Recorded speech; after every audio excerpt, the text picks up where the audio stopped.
Let's look at question 5 and find the domain using interval notation. We start with the set of all real numbers. There is no x in the denominator, but we do have x inside an even root radical. So we need to let the radicand, the stuff inside, be greater than or equal to 0. Pause your video and finish finding the permissible values of x for the domain.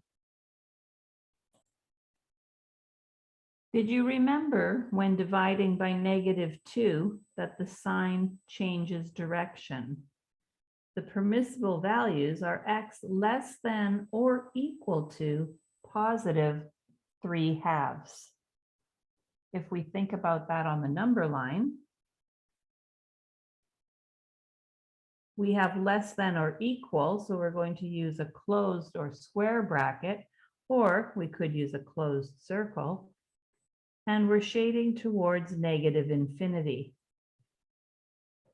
So our domain is from -infinity to +3/2 included.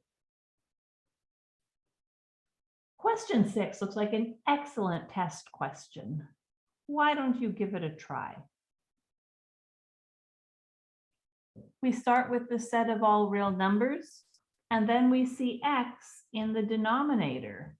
So we know that the denominator cannot equal 0, and x cannot equal +5. But we also see x inside an even root radical. So the radicand has to be greater than or equal to 0.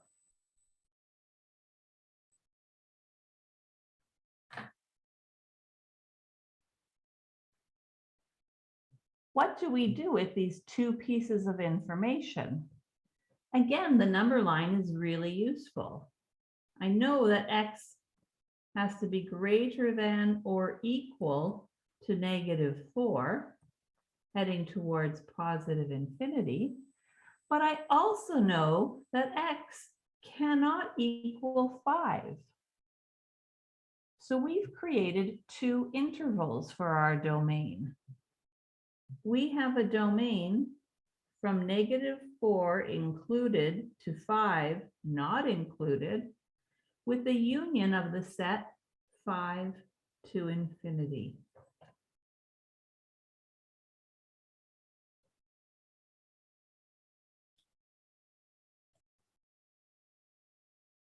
I just want to also quickly talk about operations on functions.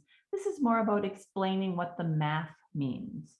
If you see in brackets f plus g of x, let me remind you that this is f plus g of x, not into. This is not multiplication.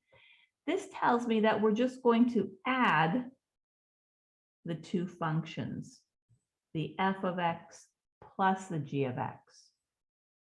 Same thing in the next example, f minus g of x. This is the subtraction, f of x minus the g of x. Now I have multiplication, but it's here, f into g, f times g of x. This is just the f of x into g of x. And then f over g of x, f of x divided by g of x. You already know how to add, subtract, multiply, and divide with polynomials, rational expressions, and radicals. So you should be able to do these operations. We've got two functions here, f of x and g of x. Why don't you do question A?